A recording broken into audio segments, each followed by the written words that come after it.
Obviously, since that, we've seen this horrendous story blow up about Oxfam, about some other charities and international agencies. Do you think this is something that's going to make a difference on the question of aid, or do you think it's something that people simply separate out? The behaviour of one organisation doesn't reflect on the wider budget? Well, I thought there was a very good piece on Conservative FM this morning on this issue and about charities becoming too dependent on government funding. I think by and large charities should raise their money privately in the charitable sector, and government should by and large, not invariably, spend its money directly under government control, because otherwise the charities essentially become subsets of government. Their main purpose is to be a delivery arm, in that awful jargon, of government, rather than being independent charities seeking what is best in terms of their charitable objectives. And you get, I think, an unhealthy relationship, because charities are funded by the government, they're regulated by the government, by the Charities Commission. What are they actually doing that is different from that which is being done by the government? What is its purpose? And so I think it would be good to see a review of how government money is spent.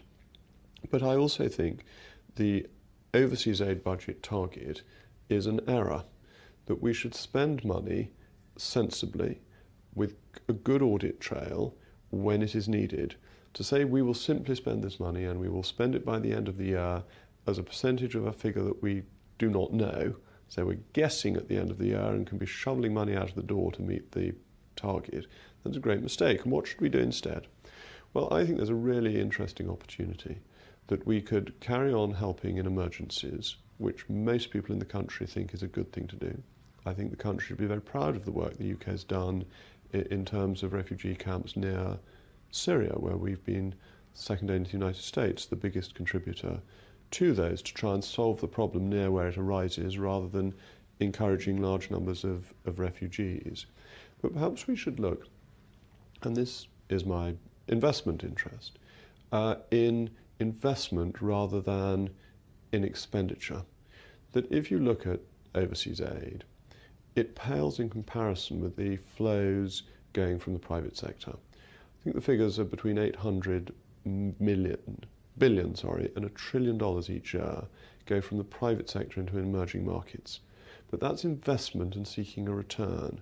And I wonder whether the government ought to think about investing, as it does through the Commonwealth Development Corporation, and seeking a long-term return, and perhaps building up a sovereign wealth fund through the expenditure that's already committing. And that might be better value for the British taxpayer, achieve better outcomes for the poorest countries in the world, because investing with a return is often a more useful way of spending money than giving it to the Ethiopian Spice Girls or whatever temporary here today, gone tomorrow project you've decided to back. If the target is to be set in stone, it would go towards that target. It might not meet the technical rules, but it would go towards that target. And so I think there is another approach to overseas aid that could be taken.